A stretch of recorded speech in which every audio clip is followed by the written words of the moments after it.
United Nations Assistant High Commissioner for Refugees Protection Volker Turk has urged the Myanmar government to ensure a safe environment and the protection of all communities in Rakhine State.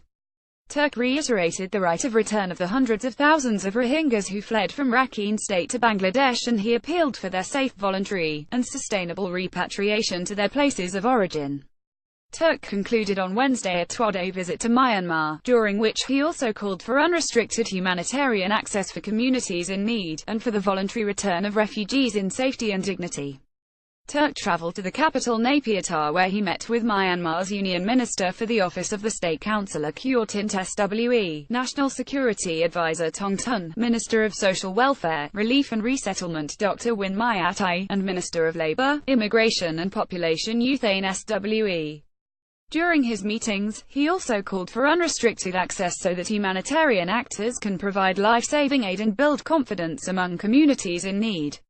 The Assistant High Commissioner also emphasized the importance of the robust engagement of development stakeholders to invest in community-based programs in Rakhine State that create conditions that enable sustainable reintegration of refugees. Turk welcomed the government's initiative to hold a joint workshop with UNHCR on the international standards guiding voluntary repatriation. The Assistant High Commissioner reaffirmed that UNHCR stands ready to support the government and said he hoped that the workshop would be a step toward involving the UN Refugee Agency in the government's plans for voluntary repatriation. Turk further welcomed the renewed commitment of the government to rapidly implement the recommendations of the Advisory Commission of Rakhine State and highlighted that they provide an important roadmap for the way forward.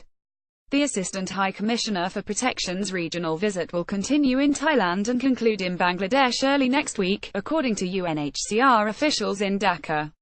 According to United Nations High Commissioner for Refugees UNHCR, at least 607,000 Rohingyas have entered Bangladesh fleeing the violence which erupted in Myanmar on August 25.